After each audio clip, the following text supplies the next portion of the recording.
Hello दोस्तों, आज मैं एक उपन्यास शुरू करने जा रही हूँ जिसका नाम है श्रीकांत पार्ट 1। मेरी सारी जिंदगी घूमने में ही बीती। इस घुमक्कड़ जीवन के तीसरे पहर में खड़े होकर उसके एक अध्यापक को सुनाते हुए आज मुझे ना जाने कितनी बातें याद आ रही हैं। यूं घूमते फिरते ही मैं बच्चे से बूढ़ा हुआ हूँ। अपने पराए सभी के मुंह से अपने संबंध में केवल छी छी सुनते सुनते मैं अपनी जिंदगी को एक बड़ी भारी छी छी के सिवाय और कुछ समझ नहीं सका। किंतु बहुत काल के बाद जब आज मैं कुछ याद और कुछ भूली हुई कहानी की माला गुथने बैठा हूँ और सोचता हूँ कि जीवन के उस प्रभात में ही क्यों उस सुदीर्घ छी छी की भूमिका अंकित हो गई थी, तब हठात यह संदेह होने लगा कि सब लोग इस छी को जितनी बड़ी बनाकर देखते थे उतनी बड़ी शायद वह थी नहीं। जान पड़ता है भगवान जिसे अपनी सृष्टि के ठीक बीच में जबरन धकेल देते हैं, शायद उसे भला लड़का कहलाकर एग्जाम पास करने की सुविधा नहीं देते और ना वे उसे गाड़ी घोड़े पालकी व शव लश्कर के साथ भ्रमण करके कहानी नाम देकर छपाने की ही अभिरुचि देते हैं। उसे बुद्धि तो शायद वे कुछ देते हैं, परंतु दुनियादार लोग उसे सुबुद्धि नहीं कहते। इसी कारण उसकी प्रवृत्ति ऐसी असंगत, ऐसी निराली होती है और उसके देखने की चीजें और जानने की तृष्णा स्वभावतः ऐसी बेजोड़ होती हैं कि यदि उसका वर्णन किया भी जाए तो शायद सुबुद्धि वाले हंसते हंसते मर जाएं। उसके बाद वह मंद बालक ना जाने किस तरह अनादर और अवहेलना के कारण बुरों के आकर्षण से और भी बुरा होकर धक्के और ठोकरें खाता हुआ अज्ञात रूप से अंत में किसी दिन अपयश की झोली कंधों पर रखकर कहीं चल देता है और बहुत समय तक उसका कोई पता ही नहीं लगता। अतएव इन सब बातों को रहने ही देता हूँ। जो कुछ कहने बैठा हूँ वही कहता हूँ, परंतु कहने से ही तो कहना नहीं हो जाता। भ्रमण करना एक बात है और उसका वर्णन करना दूसरी बात। जिसके भी दो पैर हैं वह भ्रमण कर सकता है, किंतु दो हाथ होने से ही तो किसी से लिखा नहीं जा सकता। लिखना तो बड़ा कठिन है, सिवाय इसके बड़ी भारी मुश्किल यह है कि भगवान ने मेरे भीतर कल्पना कवित्व की एक बूंद भी नहीं डाली। इन अभागिनी आंखों से जो कुछ दिखता है ठीक वही देखता हूँ। वृक्ष को ठीक वृक्ष ही देखता हूँ और पहाड़ पर्वत को पहाड़ पर्वत। जल की ओर देखने से वह जल के सिवाय कुछ और जान नहीं पड़ता। आकाश में बादलों की तरफ आंखें फाड़कर देखते देखते मेरी गर्दन अवश्य दुखने लगी है। बादल बादल ही नजर आए, उनमें किसी की निबिड़ केश राशि तो क्या दिखेगी। कभी बाल का टुकड़ा भी खोज नहीं मिला। चंद्रमा की ओर देखते देखते आंखें पथरा गई हैं। में भी कभी किसी का मुख उख नजर नहीं आया। इसी प्रकार भगवान ने ही जिसकी विडंबना की हो उसके द्वारा कवित्व सृष्टि कैसे हो सकती है। यदि हो सकती है तो केवल यही कि वह सच सच बात सीधी तरह से कह दे। इसलिए मैं यही करूँगा। यह बताने से पहले उस व्यक्ति का कुछ परिचय देना आवश्यक है जिसने जीवन के प्रभात में ही मुझे इस नशे में मत कर दिया था। उसका नाम था इंद्रनाथ। हम दोनों का प्रथम परिचय एक फुटबॉल मैच में हुआ। जानता नहीं कि वह आज जीवित है भी या नहीं, क्योंकि बरसों पहले एक दिन वह बड़े सुबह उठकर घर बार जमीन जायदाद और अपने कुटुंब को छोड़कर केवल एक धोती लेकर चला गया और फिर कभी नहीं आया। ओह, वह दिन आज किस तरह याद आया है। मैदान में बंगाली और मुसलमान छात्रों में फुटबॉल मैच था। संध्या हो रही थी और मैं मगन से देख रहा था। आनंद की सीमा ना थी।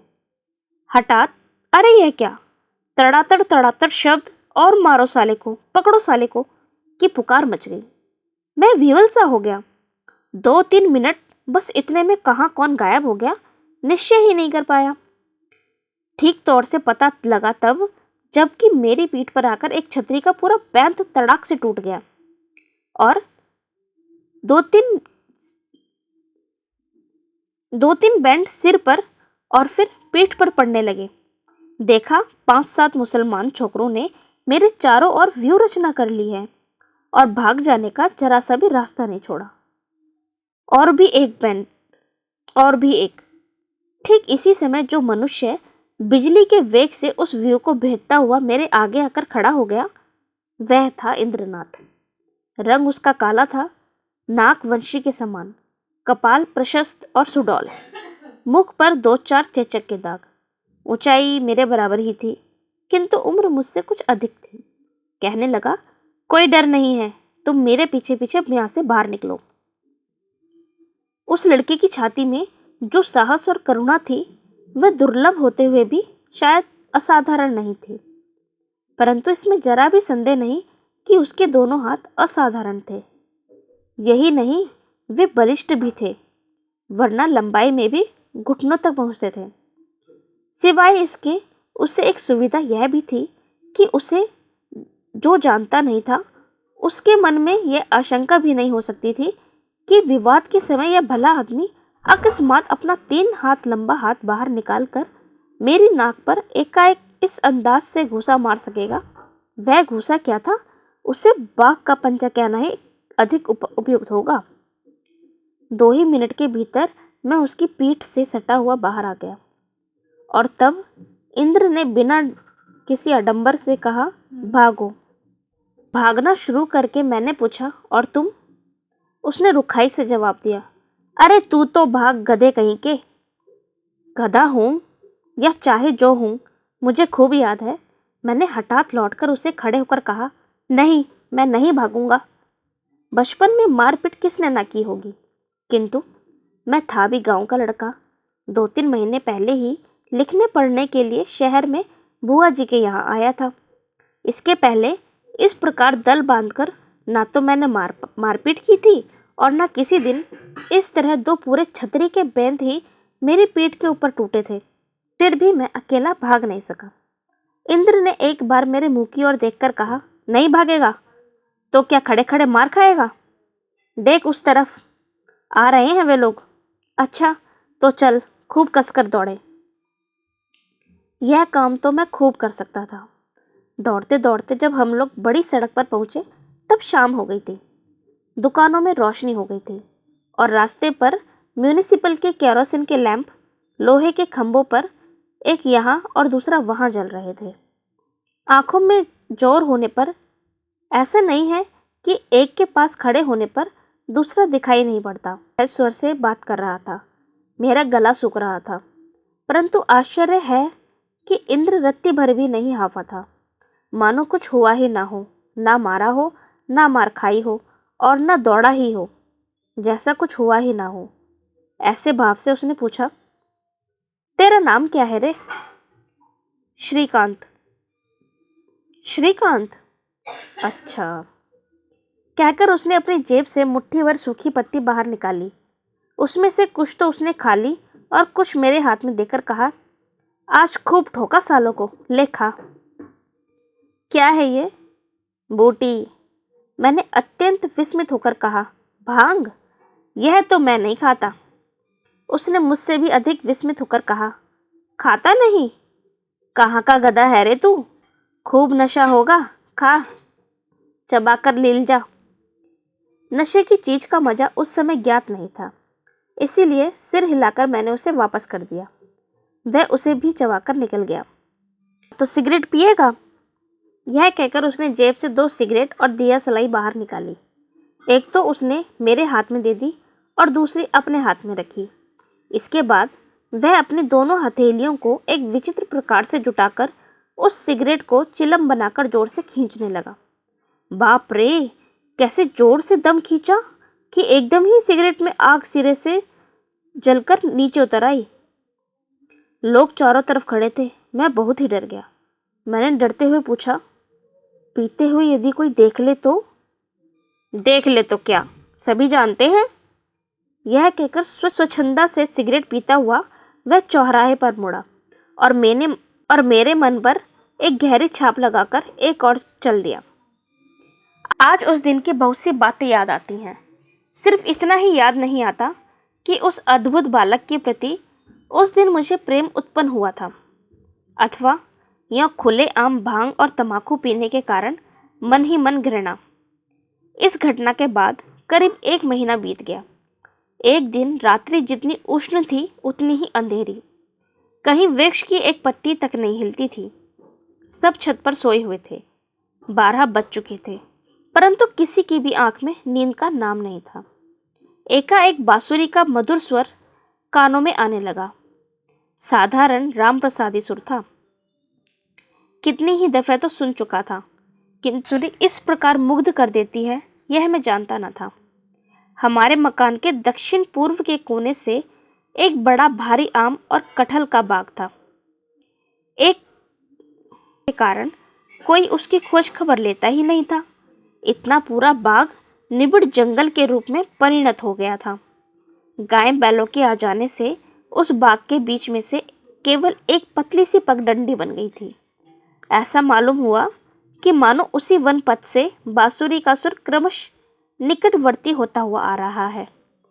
बुआ उठकर बैठ गई और अपने बड़े लड़के को उद्देश्य कर बोली, हाँ रे नवीन, यह बांसुरी राय परिवार का इंद्र ही बजा रहा है ना?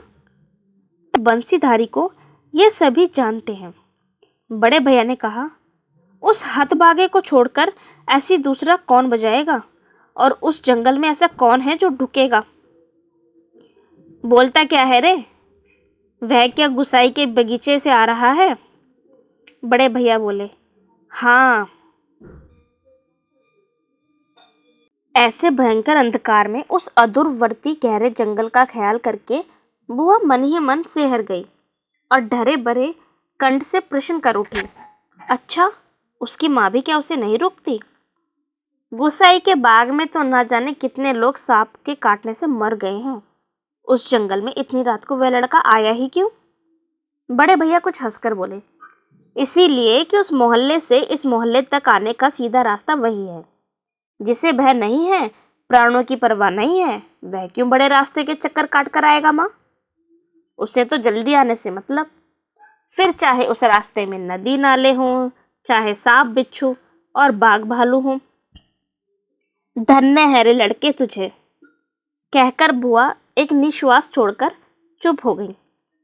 वंशी की ध्वनि क्रमश सुस्पष्ट होती गई और फिर धीरे धीरे अस्पष्ट होती हुई दूर जाकर विलीन हो गई। यही था वह इंद्रनाथ। उस दिन तो मैं यह सोचता ही रह गया कि क्या ही अच्छा होता यदि इतना अधिक बल मुझ में भी होता और मैं भी इसी प्रकार मारपीट कर सकता, और आज रात्रि को जब तक सो न गया तब तक यही कामना करता रहा कि यदि किसी तरह ऐसी बंशी बजा सकता, परंतु उससे सद्भाव किस तरह पैदा करूं? वह तो मुझसे बहुत ऊंचे पर है। उस समय वह स्कूल में पढ़ता भी नहीं था।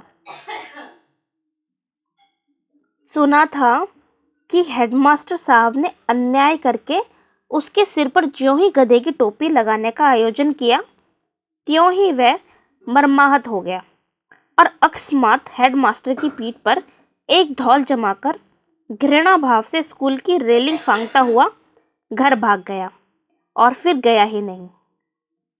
बहुत दिनों बाद उसी के मुंह से सुना था कि वह एक अपराध नहीं था। हिंदुस्तानी पंडित जी को क्लास के समय नींद आने लगती थी, सो एक बार जब वे नींद ले रहे थे तब उनकी गांठ बंधी चोटी को उसने कैंची से काटकर जरा छोटा सा कर दिया था, और उससे उनकी विशेष कुछ हानि हुई भी नहीं थी, क्योंकि पंडित जी जब घर पहुंचे तब अपनी चोटी अपनी चपकन की जेब में ही उन्हें पड़ी मिल गई। वह कहीं खोई ही नहीं थी। फिर भी पंडित जी का गुस्सा शांत क्यों न हुआ, और क्यों वे मास्टर साहब के पास नालिश करने गए? यह बात आज तक भी इंद्र को समझ नहीं आई, परंतु यह बात वह ठीक समझ गया कि स्कूल से रेलिंग फांदकर घर आने का रास्ता तैयार होने पर फिर फाटक में से वापस लौटकर जाने का रास्ता प्राय खुला नहीं रह जाता, और फाटक का रास्ता खुला रहे या ना रहे यह देखने की उत्सुकता भी उसे बिल्कुल नहीं थी। यहाँ तक कि सिर पर 10-20 अभिभावकों के होने पर भी उनमें से कोई भी उसका मुंह किसी भी तरह फिर विद्यालय की तरफ नहीं फेर सका।